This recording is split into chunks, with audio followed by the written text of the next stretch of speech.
Hello, ladies and gentlemen. Welcome back to your favorite YouTube channel, Mono Entertainment, and today I'm here to entertain you with another reading from AP World History Modern, AMSCO's very own textbook on 8.5, Decolonization after 1900. Now let's stopping this intro so that way we can dive right on into this chapter. Quote, from its inception, South Vietnam was only considered to be an outpost in the war against communism. Nguyen Cao Ky, 1930 to 2011. Essential question. How did people pursue independence after 1900? In the 20th century, nationalist groups and leaders challenged colonial rule, not only through land reform, but also through political negotiation, as in India, and armed struggle, as in Angola. See topic 8.3 for that. Struggles for independence after World War I and the failure of many independence movements added to anti-colonial sentiments during World War II. Empires became politically unacceptable. European powers struggled to hold on to their colonies. Notions of freedom born of World War II rhetoric helped speed up decolonization. That process coincided with the Cold War and the development of the United States nations. Nguyen Cao Ky, a South Vietnamese military and political leader noted above, that his country's war was part of the Cold War. Movements for autonomy, India, and Pakistan. The drive for Indian self-rule began in the 19th century with the foundation of the Indian National Congress. Its leader in 1920 was Mohandas Gandhi. Hindu and Muslim groups, united by their desire to get rid of the British, supported the independence movement in South Asia. The National Congress tactics included mass civil disobedience, and it remained a powerful governmental force after Indian independence. The Muslim League, founded in 1906, advocated a separate nation for Indian Muslims. Not all Indian leaders agreed with Gandhi's non-violent, non-cooperational movement or his call for unity between Muslims and Hindus. However, they put aside their differences until after World War II. Then, leaders demanded independence. After the war, Britain grew weaker as India's fighting abilities grew stronger. When Britain failed to follow through on promises for more rights for Indians, Indian people increased their protests for full independence from British rule. The Royal Indian Navy revolt in 1946 was instrumental in bringing Britain to the realization it could no longer rule India. As a result of economic pressures from India and from its own sluggish post-war recovery, Britain was ready to negotiate independence in South Asia. Division and conflict. Muslims feared living in an independent India dominated by Hindus. Distrust between Muslims and Hindus dated back centuries to the 8th century, when Muslims invaded Hindu kingdoms in northern India. Muslims campaigned for an independent Muslim country, Pakistan. India and Pakistan both gained independence in 1947. And as you can see here, we have a map of South Asia in 1950. This may be important on a DBQ, SAQ, or LEQ, probably to the DBQ. Or maybe a multiple choice question on an AP World test. Keep that map in mind. Decolonization in Ghana and Algeria. Britain agreed to negotiate independence for its West African colony of the Gold Coast, just as it had for its colonies in South Asia. The Gold Coast combined with the former British Togoland to form Gahana, the first sub-Saharan African country to gain independence in the 20th century.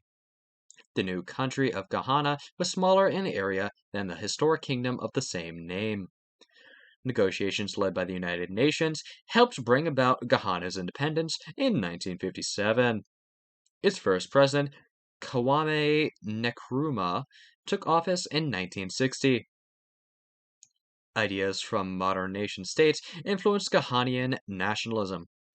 Nkrumah emulated nationalistic traditions he learned during his time in the United States and Britain. For example, Nkrumah constructed a national narrative that centered on having a historical past of glory and rich tradition, founding fathers, a currency, a flag, an anthem, museums, and monuments. He was responsible for numerous public works and development projects, such as hydroelectric plants. However, some critiques accused him of running the country into debt and allowing widespread corruption, an economic pattern that had often happened in later African dictatorships. In 1964, Nkrumah claimed dictatorial powers when the voters agreed to a one-party state, with him as party leader. Nkrumah strongly advocated Pan-Africanism, a term with multiple meanings. In the 19th century, American and British abolitionists called their plans to return former slaves to their home in Africa Pan-Africanism, or Africa for Africans. The country of Liberia was founded on this vision. In the second half of the 20th century, for some Africans, the term Pan-Africanism meant a celebration of unity of culture and ideas throughout the continent. These Pan-Africanists rejected intervention by former colonial powers. In keeping with his vision of Pan-Africanism, Nkrumah founded the Organization of African Unity, OAU, in 1963. However, 3 years later, a military coup overthrew Nkrumah's government and expelled many foreigners from the country. Not until 2000 would Gahana witness a peaceful transfer of civilian power from one elected president to another. Algeria. In northern Africa, the French colony of Algeria endured far more violence than Gahana before becoming independent. Mounting social, political, and economic crises in Algeria resulted in political protests. The French government responded with restrictive laws and violence. Many Algerians, driven by feelings of nationalism, campaigned for independence after World War II. The Algerian War for Independence began in 1954, and it involved many groups. Because so many French people lived in Algeria as settlers, the French government considered Algeria a part of France and was adamant that it could not become a separate country. The FLN, National Liberation Front, led the Algerian movement for independence. The FLN sought self-determination through guerrilla techniques against 500,000 French forces sent to Algeria. While French military casualties were relatively low, hundreds of thousands of Algerians died in the war, often in violent street-by-street battles. French historian Pierre Vidal-Naquet confessed that there were hundreds of thousands of instances of torture by the French military in Algeria. The Algerian conflict caused sharp divisions in France. The French Communist Party, powerful at the time, favored Algerian independence. Violence broke out in cities throughout France. In 1958, French President Charles de Gaulle had a new mandate for expanded presidential power under the new constitution of the new Fifth Republic. De Gaulle planned the steps through which Algeria would gain independence. He then went straight to the people of France and Algeria to gain approval of his plan in a referendum, thereby bypassing the French National Assembly. However, with the coming of independence in 1962, war broke out again in Algeria. Thousands of pro-French Algerians and settlers fled the country. The influx of these refugees into France created housing and employment problems, as well as increased anti-immigration sentiment. Violence in Algeria left between 50,000 and 1,500,000 dead at the hands of FLN and lynch mobs. The first president of the new Algerian Republic was overthrown in 1965 in a military coup led by his former ally. The National Liberation Front continued in power under different leadership, making Algeria a single-party state for a number of years.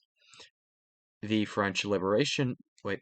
FLN maintained a socialist authoritarian government that did not tolerate dissent. Meanwhile, the government led a drive for modernization of industry and collectivization of agriculture. The Algerian Civil War. In 1991, violence again surfaced in Algeria, this time in reaction to one-party rule. The Islamic Salvation Front won the first round in an election that was then cancelled. A bloody Algerian Civil War followed 1991 to 2002, during which the FLN conflict continued in control. The army chose President Abdelaziz Bouteflika in 1999. In his second term, he attempted to be more inclusive of insurgents. Although suicide bombings continued, in 2011, the military state of emergency in place since 1992 was finally lifted in response to protests in the wake of major uprisings in nearby cities, including Tunisia, Egypt, and Libya. Comparing Gahana and Algeria. Both Gahana and Algeria experienced growing pains under military rule. The main struggles were between those who favored multi-party states and those who favored single-party socialism. Ghana created a new constitution in 1992, easing the transfer of power between elected governments. One point of national pride was that a Ghanaian leader, Kofi Annan, became a UN Secretary General in 1997. In Algeria, by contrast, religious tensions grew worse. As in other countries in North Africa and the Middle East, a growing right-wing Islamist movement that was willing to use violence challenged the power of mainstream Muslims. In 1992, an Islamist assassinated Algeria's president. As in Egypt and Turkey, the military responded by repressing Islamic fundamentalists. In 1997, Algeria banned political parties that were based on religion. Negotiated independence in French West Africa. As Britain negotiated independence with its African colonies, France did the same with its colonies in French West Africa. These included Senegal, the Ivory Coast, Niger, Upper Volta, and other territories. France had controlled them since the late 1800s and small military forces. France used indirect rule, which relied on local chiefs, existing governments, and other African leaders to maintain stability. Over the years, France invested in West Africa, building new railroads, advancing agricultural development, and benefiting in trade revenue that grew substantially. But by the mid-1950s, various African political parties, democratic, socialist, and communist, and leaders arose in French West Africa. By 1959, many of the French West African countries had negotiated their independence from France. Nationalism and division in Vietnam. World War II interrupted France's long colonial rule in Indochina, but France reoccupied the southern portion of Vietnam when the war ended. A bloody struggle began against the forces of Ho Chi Minh, the communist leader of North Vietnam. He appealed to nationalist feelings to unite the country under a single communist government. France responded by attempting to re-establish its colonial rule, sparking a Vietnamese War of Independence that lasted until 1954. The peace treaty split the country into North and South Vietnam, with the elections planned for 1956 that would reunite the country. However, many in South Vietnam, along with the United States, opposed the communists and feared Ho would win the election. No election took place. War broke out between the Communist North and the South U.S. military troops supported by the South. South Vietnamese, who supported the Communists, known as Viet Cong, fought a guerrilla war against U.S. troops. As the Viet War worsened, American military involvement and casualties grew. In response, the anti-war movement became more vocal. President Richard Nixon began to withdraw U.S. troops in 1971. The last troops left in 1975. North Vietnam quickly gained control of South Vietnam. It is estimated that the Vietnam War resulted in between 1 million and 2 million deaths, including about 58,000 Americans. It was also destabilized Southeast Asia. Communists soon won control of Laos and Cambodia, but the spread of communism stopped there. beginning in the 1980s, Vietnam introduced some market-based economic reforms. In following years, Vietnam and the United States reestablished trade and diplomatic relations. Struggles and compromise in Egypt. Having long been under the sovereignty of the Ottoman Empire, Egypt became a nominally independent kingdom in 1922. However, the British retained some of the same treaty rights that they had under their mandate following World War I. A 1936 Anglo-Egyptian treaty allowed more Egyptian autonomy. Still, it also allowed the British to keep soldiers in Egypt to protect the Suez Canal. The British Army continued to influence Egyptian internal affairs. Nasser. Following World War II, Egypt became one of 6 founding members of the Arab League, which grew to 22 member states. In 1952, General Gamal Abdel Nasser, along with Muhammad Naguib, overthrew the king and established the Republic of Egypt. Naguib, or Muhammad, became its first president, Nasser its second. Nasser was a great proponent of Pan-Arabism, a movement promoting the cultural and political unity of Arab nations. Similar transnational movements would attempt to unite all Africans, Pan-Africanism, and all working people, communism. Nasser's domestic policies blended Islam and socialism. He instituted land reform, transforming private farms into socialist cooperatives that would maintain the existing irrigation and drainage systems and share profits from crops. He nationalized some industries and businesses, including foreign-owned banks, taking them over and running them as state enterprises. However, Nasser touched off as international crisis when he nationalized the Suez Canal. The Suez Crisis. Built by Egyptian laborers, thousands of whom died while working on the project, with money from French investment between 1859 and 1869, the Suez Canal had been under lease to the French for 99 years. To the Egyptians, this lease symbolized colonial exploitation, which Nasser pledged to fight. In addition, the British owned interest in the canal, which they had administered jointly with the French. In 1956, Nasser seized the canal, and Israel invaded Egypt at the behest of Britain and France. The 2 of the European countries then occupied the area around the canal, claiming they were enforcing a UN ceasefire.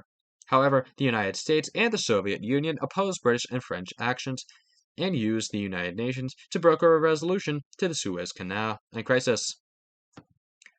The removal of foreign troops was followed by an agreement for the canal to become an international waterway open to traffic of all nations under the sovereignty of Egypt. The UN deployed peacekeepers to the Sinai Peninsula of the United States in the Suez Canal crisis. But U.S. efforts led to a peaceful compromise. The incident also was an example of a nation maintaining a non-aligned position between the United States and the Soviet Union, the 2 superpowers in the Cold War. Independence and Civil War in Nigeria.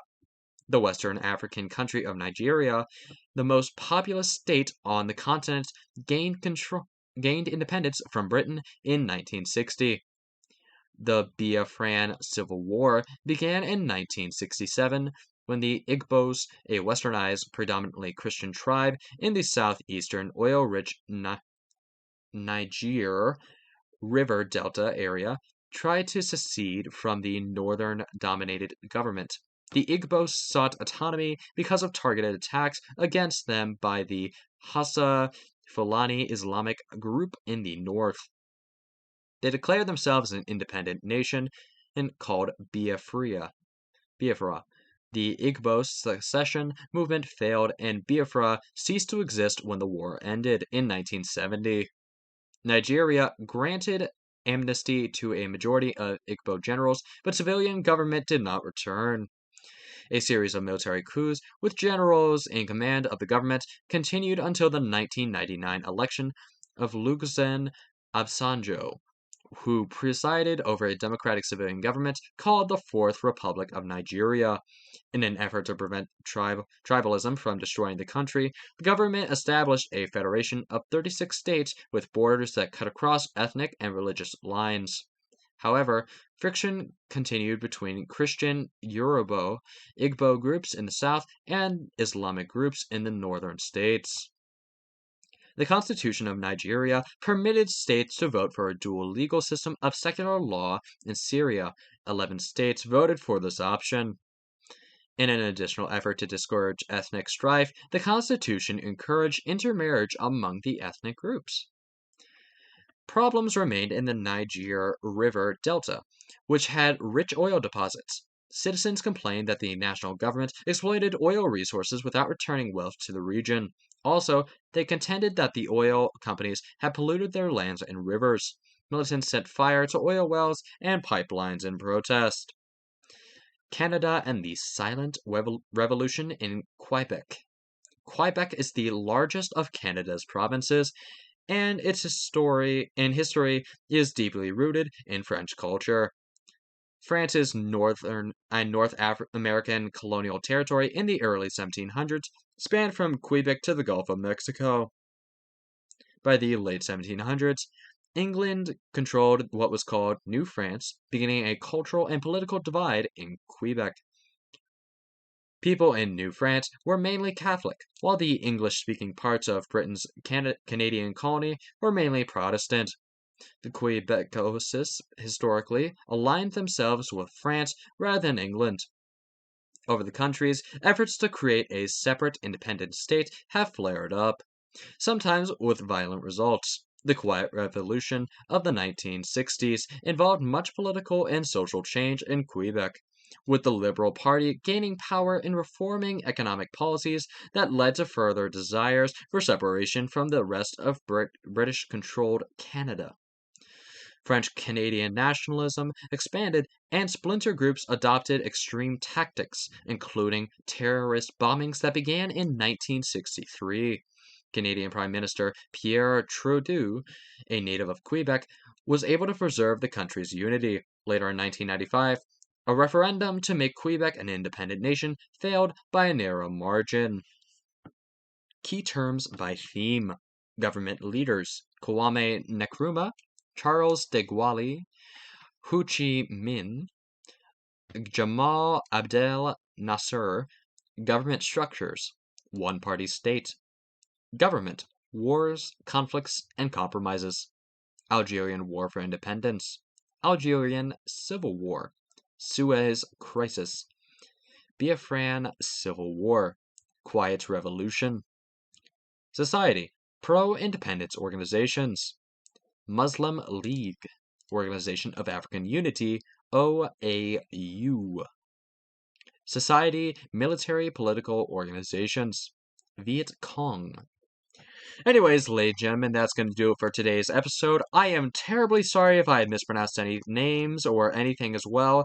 I'm afraid I'm not good at pronunciations. I know, sucks, but still. I hope you all enjoyed the video. Please like the video, subscribe, hit the notification bell if you'd like to stay up to date on when I post future content. And that's going to do it for today's episode. I really hope you enjoy the episode, and have a great and fantastic day or evening. And remember, stay entertained.